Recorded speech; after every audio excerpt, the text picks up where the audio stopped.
This is Democracy Now!, democracynow.org, the War and Peace Report. I'm Amy Goodman. As we continue our conversation in this web exclusive with Jeremy Scahill, talking about Donald Trump and his billionaire cabinet, we urge you to call right now and let us know you're standing up for independent media. Jeremy Scahill, the award-winning journalist who is co-founder of The Intercept, just wrote a column. Notorious mercenary Erik Prince is advising Trump from the shadows. Jeremy, your first book was called Blackwater, The Rise of the World's Most Powerful Mercenary Army. Who would have thought it would be as relevant today as when you wrote it years ago? You talk about James Mattis. You talk about Erik Prince. What does Blackwater even have to do with the Education Secretary nominee, Betsy DeVos? Betsy DeVos is the sister of Erik Prince, the founder of Blackwater, and both Erik Prince and his sister, Betsy DeVos, have roles within the Trump administration, or as of now. Betsy DeVos, of course, the public face of the Department of Education, if Trump has his way, and her agenda is really to privatize public schools, to siphon public monies to religious institutions. All of this is part of the core value of the Prince family and the DeVos family. The DeVosses, the owners of the Amway Corporation fortune. Betsy DeVos married to Dick DeVos, who was a failed candidate to be governor of the state of Michigan. And they've really been very effective inside-outside lobbyists, financiers, advocating for what I would say is really a theocracy, a Christian theocracy in the United States. Erik Prince then viewed himself, when he created Blackwater, especially in the post-9/11 world, as a neo-crusader who was going to destroy, Islam, basically, and created a company that encouraged an atmosphere of killing Iraqis for sport, night hunting, as whistleblowers from the company said in affidavits that were filed in connection with lawsuits pertaining to Blackwater. These two families merged together like the monarchies of old Europe and emerged as the premier funders, not only of the Republican Revolution of the 90s and the radical religious right, but of groups like Focus on the Family and the Family Research Council, which are among the most militant anti-LGBTQ organizations in U.S. history. So the connection between Erik Prince and Betsy DeVos within the context of the Trump administration is that Betsy wants to do for schools what Erik wants to do for the military and the CIA, which is to privatize them and deploy them in an effort to bring the quote-unquote kingdom of God to the United States and ultimately to the world. And James Mattis, where does he fit into this picture? Why were you writing about him when you wrote the book Blackwater?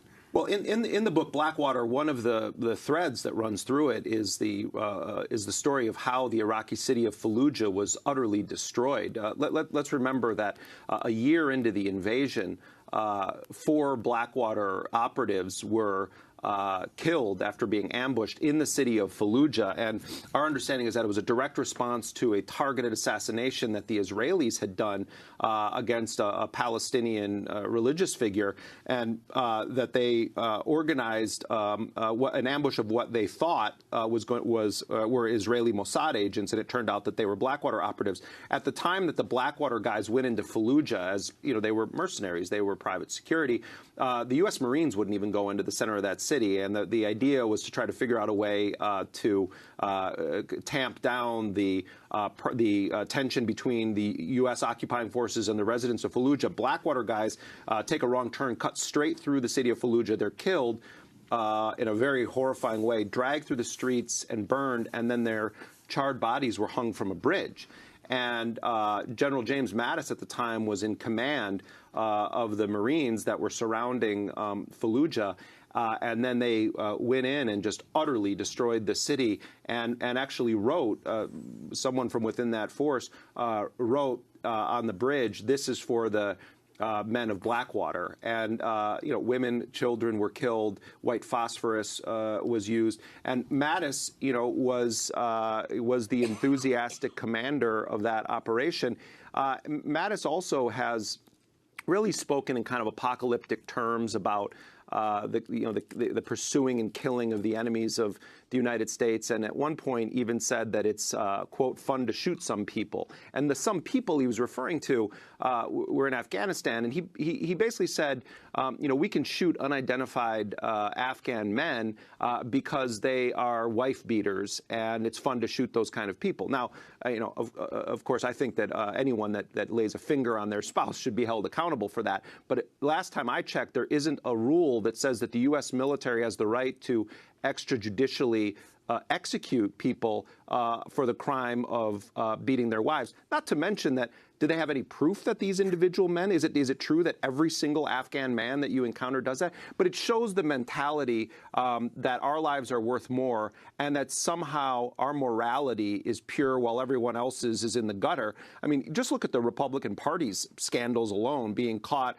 doing meth in cars, the wide stand stuff. I mean, you could just look at the Republican senators through history and find total scandals. Does Mattis think that they should just be extrajudicially executed? But this is the guy that Donald Trump has tapped to be the defense secretary, and he's been widely praised by both Democrats and Republicans. Oh, Mad Dog Mattis is this great soldier. And I don't doubt that in their perspective he is a great soldier. But if you're concerned with human rights and rules of law and war and conflict, then Mattis is a pretty extreme character. He also intervened to release some of the perpetrators of the Haditha massacre in Iraq as well. So there's a lot of questions that should be asked. So in the context of the Blackwater book, he really was the guy that then that led the operations that destroyed that city. In July, Eric Prince spoke to Steve Bannon, who at the time was head of Breitbart News, now Trump's senior advisor. Prince said Trump would be the best person to confront terrorism, or what Prince calls Islamic fascism. Everyone looking at the United States, they unfortunately, I think they're going to have to wait until January, and hopefully Mr. Trump is elected, because clearly our generals don't have a stomach for a fight, our president doesn't have a stomach for a fight, and the terrorists, the fascists, are winning.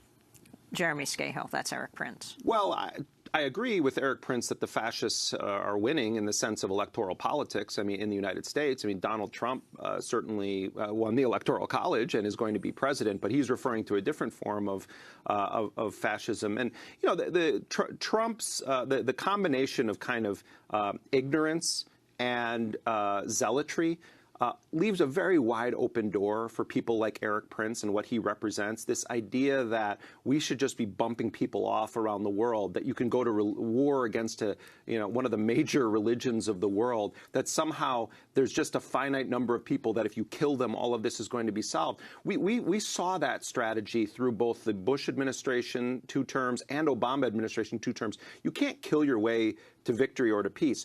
Interestingly, Eric Prince endorsed part of Donald Trump's embrace of Russia, and I think this is going to be an interesting thing to watch. The idea that Trump would broker an agreement with Russia to fight ISIS is being promoted by Eric Prince. And he says, if the United States could get in bed with Stalin to stop Hitler, why shouldn't Trump get in bed with the Russians to fight ISIS? And I think that gives you a glimpse into the kind of argument that's going to be made once Trump actually shows up for work. Because remember, he's going to start work on day 4. Is what he said. He won't be doing anything Friday, Saturday, or Sunday. So apparently we're not going to have a commander-in-chief or a president. But on Monday, he's going to be right there. So it's like Monday to Thursday, I think, Trump's going to sort of be president. And I think it's possible that he may, and I'm only partly kidding, that he may decide that he's going to divest the presidency and allow Eric and Donald Jr. to run it. I mean, it's the same argument he made for his company. I wouldn't be surprised if, like, a year into this, Trump says, you know what, I'm just going to let Don Jr. handle this from now on. And we know Mike Pence, he already has said, is going to be handling both domestic and foreign policy. The combination of this kind of nuttiness with the zealotry, the bigotry, the kind of overt hatred of Islam as a religion, I think is going to prove very, very dangerous, and I think there's going to be a lot of new wars in the world. In another interview on Breitbart Radio, Eric Prince backed Donald Trump's proposal to commandeer Iraq's 2 million barrels of daily oil output. For Mr. Trump to say, we're going to take their oil, certainly we're not going to lift it all out of there and take it somewhere else. But putting it into production and putting a tolling arrangement in place to repay the American taxpayers for their efforts to remove Saddam and to stabilize the area is doable and very plausible. I mean, what's kind of incredible about that is that, Trump trumpeted this idea that he was opposed to the Iraq War. And has implied that Iraq was better off, if the United States hadn't invaded, which I think is completely true when Trump was saying that. So it's a little bit strange then to hear Eric Prince saying and Donald Trump saying, oh, well, we should take their oil to pay for all of this stuff that I was against in the first place. But there's something else under the surface here, which is that Eric Prince and people like him who are in the mercenary business have long believe that there is a model for their services being compensated for through natural resources. And let's remember, Eric Prince, Mr. American Patriot, who's hanging out at Heroes and Villains with costume parties with Donald Trump and Peter Thiel, and is quietly and secretly advising Trump on Defense and Secretary of State, has a company now that's based in Hong Kong with deep connections to Chinese intelligence that is working on behalf of Chinese corporations exploiting natural resources in Africa.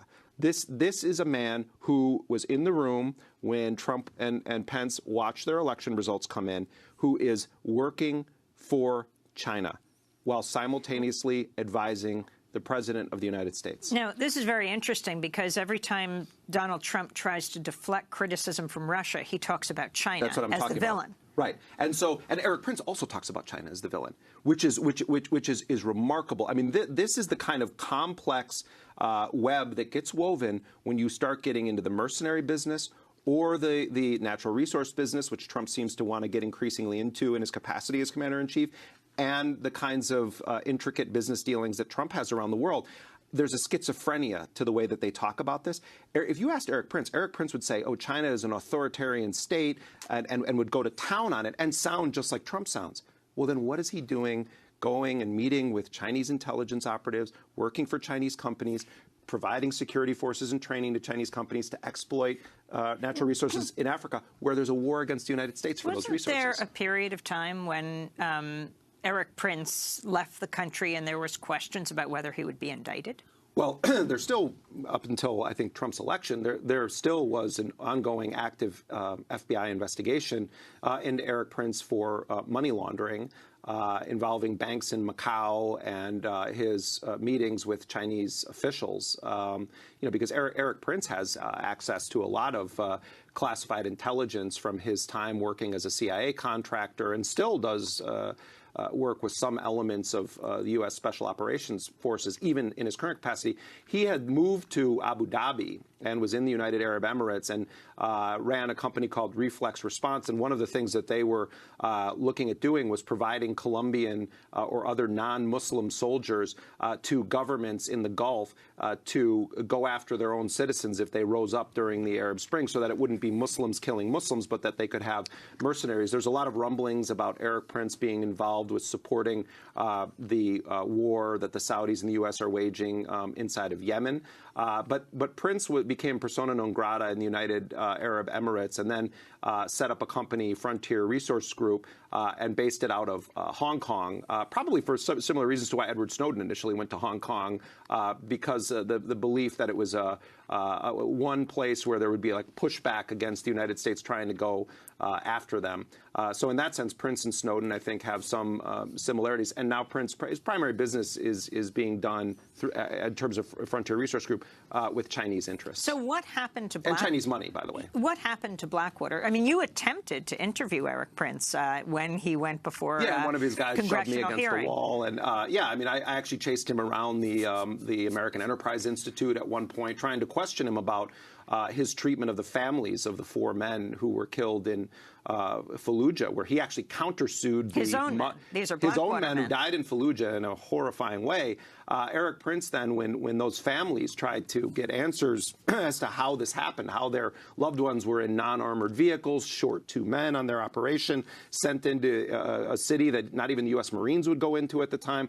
And, Eric Prince and his company refused to answer them. And then ultimately, when they filed a lawsuit, Eric Prince then countersued the mothers and the widows of these guys through the trusts that were set up, for sort of counter damages that they had done to him by going after him, which is really just an atrocious thing to have done. These were the American Blackwater operatives who were dragged through the streets of Fallujah. Right, including a former Navy SEAL. He countersued their families. He countersued their families after, that for years they were battle. First, they didn't want money. They didn't want anything. They viewed Blackwater in a very positive light when their loved ones were working for Blackwater. You have this company that's, run by a former Navy SEAL. They're doing work for the United States government. They supported this idea, the emerging war on terror. These guys were retired special operations forces who then were continuing their service, but through the private sector. They get killed, and the families didn't immediately say, "Oh my God, we're going to go sue Blackwater." They wanted to know what happened.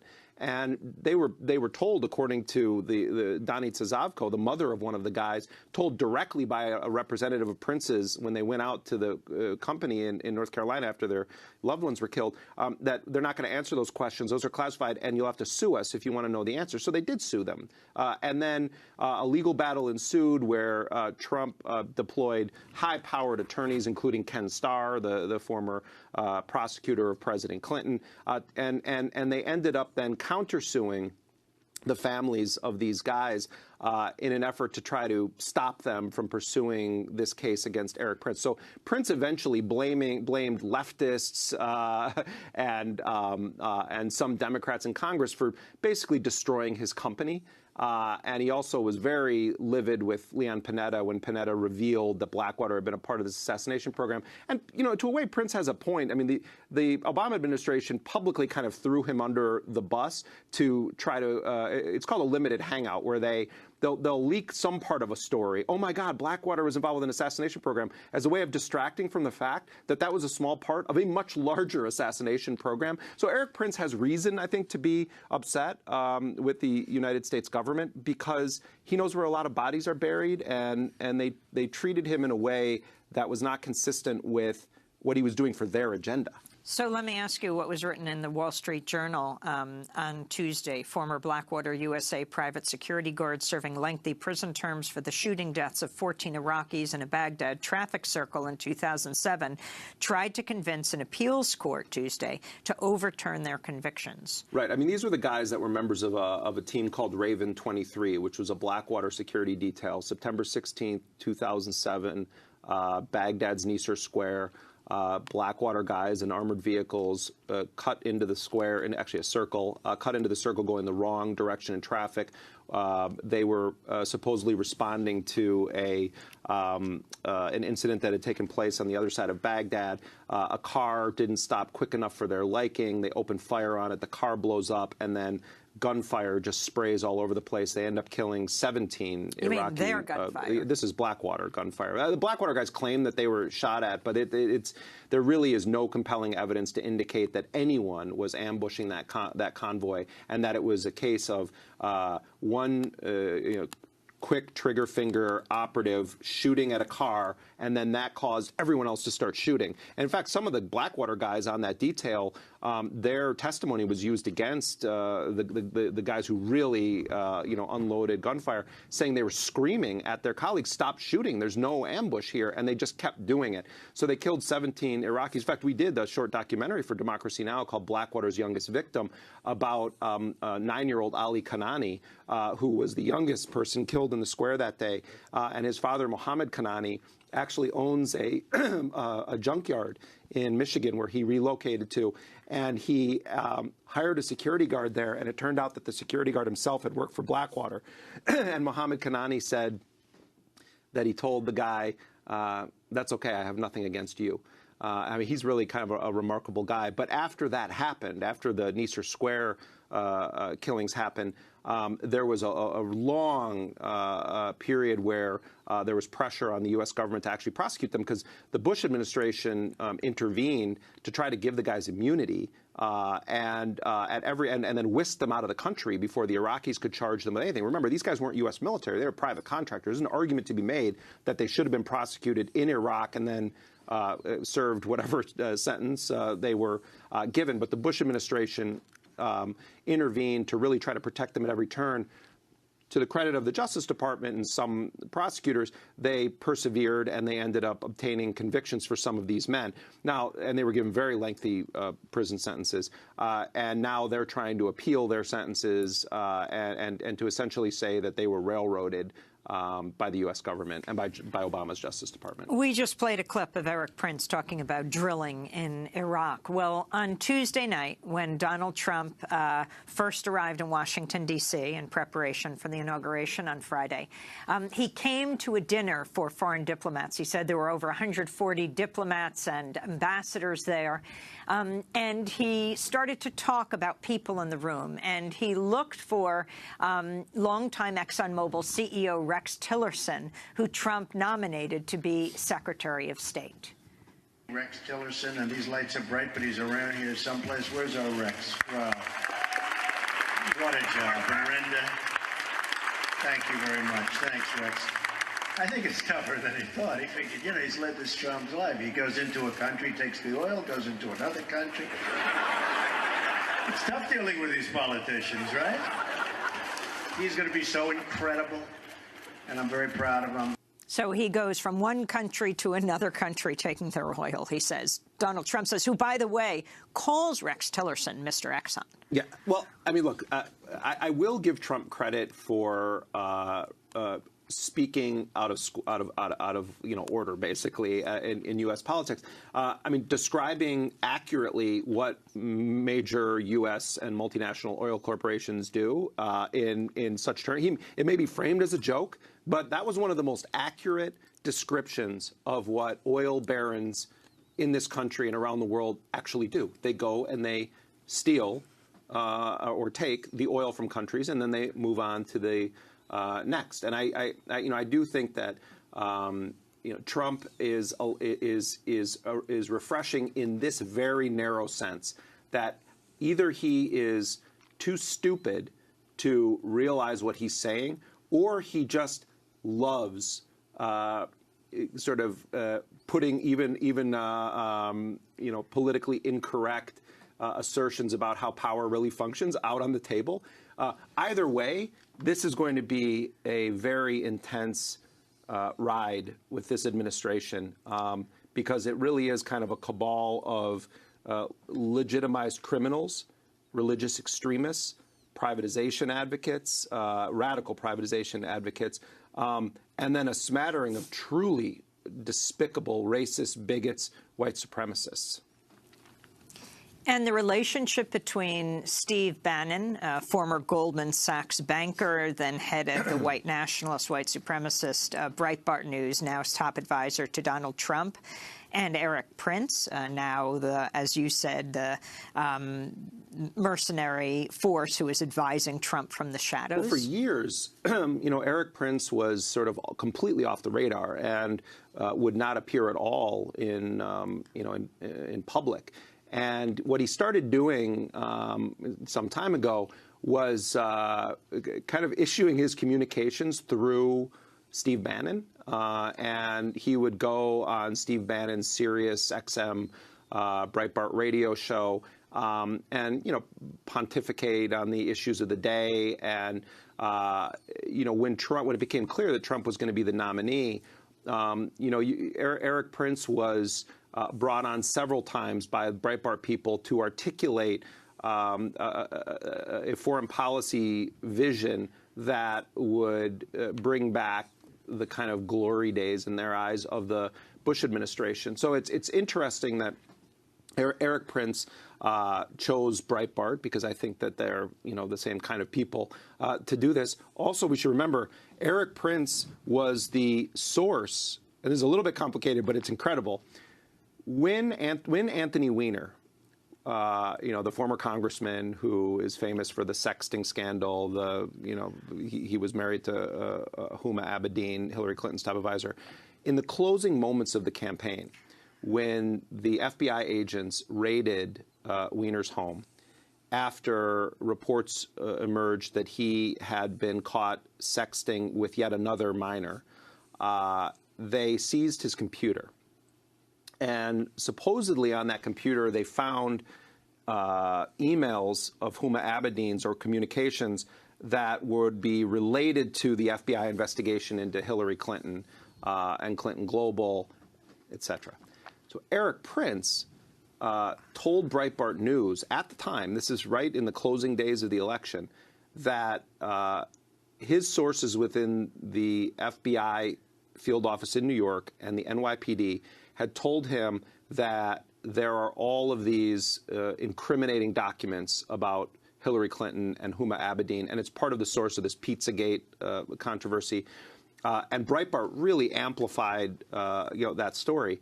And this was Eric Prince saying his sources within NYPD and FBI told him that they found these incriminating documents on Anthony Weiner's computer dealing with Huma Abedin and Hillary Clinton. Now, what's interesting about that is that Eric Prince does, in fact, have very good connections with the NYPD and the very right-wing operatives in the FBI's field office. So it was based on something that he was hearing for those people, but he chose to leak that to Breitbart or to give that to Breitbart, and then Breitbart amplified that around the world. Well, Jeremy, we will continue to talk to you about everything as it unfolds, continuing to follow the Betsy DeVos hearing. I want to just say they do not even have her disclosure, the ethical evaluation forms that went to the Office of well, that's just Government a clerical Ethics. Error. It's just a clerical error that they don't have any of that stuff.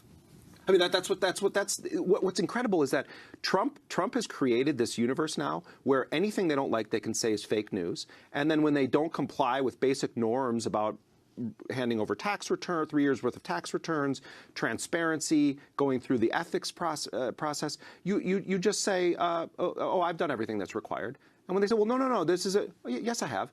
And it's like a normal person, you can't just do, yes, I did, no, I didn't. And what they've learned is that you just lie your way through it, and the Democrats are just getting bulldozed by this.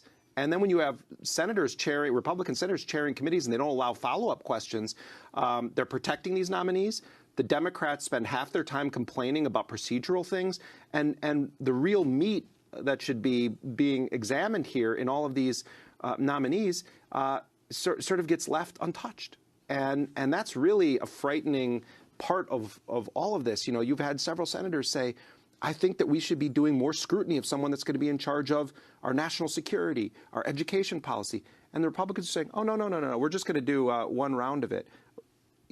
People should go online and watch Senator Warren, her debate from this hearing with Lamar Alexander over the issue of why they wouldn't let them do a second round. Ask a second round of questions. Right, of Betsy DeVos. And Lamar Alexander basically has no answer for her. Warren, who is a celebrated law professor, says, I don't know of any time in history when senators or representatives have asked for a second round of questioning and have been denied. And Lamar Alexander says, well, you're an esteemed law professor, and I wouldn't want to argue with you about any of this stuff, but I will just say, and then he's just like, that's how we're doing it. They just make it up as they go along. And the point I'm making is that I think we're going to see a tremendous amount of this in the years ahead. Are they going to let journalists in the White House? Is there going to be a Freedom of Information Act anymore? If there is, are they going to comply with it? Well, that's very important what you say. If people haven't been following this controversy, that they're saying that they will no longer have the White House press pool in the White House. They might put them in the old executive office building next door because there's more room, because Donald Trump believes in expanding the media, they said, and then more journalists would be able to be there. Maybe he could just do his press briefings in front of paid actors like he does at his rallies, or he could bring a biker gang in instead of the press, and then they could just all tweet about this. But I will say, though, in general, as you know from your experience, we both have limited experience going to these official things, but most of the reporters that sit in that press room don't ever ask anything worth asking. That's changing a bit now. Jim Acosta sounded a lot like Amy Goodman at the press conference, where he was just refusing to stop asking Trump questions. And imagine if every reporter after that had said, I won't, when he called on them, yes. I defer to Jim Acosta, or simply repeat his question. Right. And then Trump will say, well, oh, no, CNN fake news, New York Times fake news, BuzzFeed fake news. Let's see. There's a news organization called Cheddar, which broadcasts on Twitter. Oh, I'll call on you. No, actually what he did do when he would not take Jim Acosta's question is go to the next person, to Breitbart News. That was the person he immediately turned to. That is, it's real news because you feel that it's true. I mean, that's the whole thing they're pointing. It's that facts don't matter. It's what you feel is true. And I think that's a big part. That explains a big part of Trump's victory. But one good that could come of this, and I think Trump's making a huge strategic mistake if he kicks those corporate reporters out of the White House, is that we might actually see these reporters develop very strong spines and actually go after this administration. The problem is, will they keep those lessons the next time a Democrat is in office?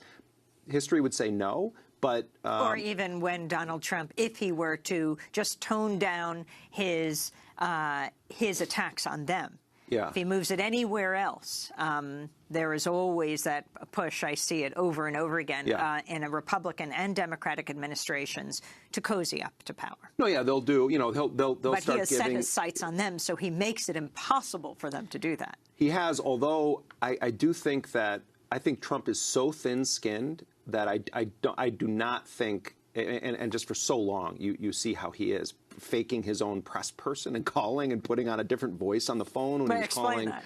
Well, this story came out, in the Washington Post a couple of months ago, revealing that Trump there were recordings of Trump calling journalists and pretending to not be Trump himself, but to be Trump's non-existent PR person, and Trump still to this day sort of denies it. But if you look at how he responds to the Saturday Night Live skits, how he operates on Twitter, he'll argue with random, bots on Twitter. This guy's the president of the United States. So when reporters ask even the most mild of confrontational questions of him, he treats it as, I'm going to go to war against you personally. And it's a very effective strategy. They have convinced a huge swath of the population that everything that CNN and other places do is fake news. And it's been a very effective campaign to basically say what's really true is what I directly tell you, and how we feel that the Mexicans are taking all of your jobs. We feel that gay people are ruining our country. We feel that Islam needs to be destroyed as a religion. And who feels those things? Well, a certain segment of the population feels those things, even if they're scientifically provable as false. That's the world we live in now. It's really masterful. Jeremy Scahill, a longtime investigative reporter, was a producer at Democracy now the co-founder of Intercept, author of new article, which we'll link to. Notorious mercenary Erik Prince is advising Trump from the shadows as he talks about Erik Prince, the founder of Blackwater and the brother of the current Education Secretary nominee, Betsy DeVos. Jeremy is host of the new weekly podcast, Intercepted, which premieres on January 25th. This is Democracy Now! I'm Amy Goodman. Thanks so much for joining us. To see part one of our conversation, go to democracynow.org.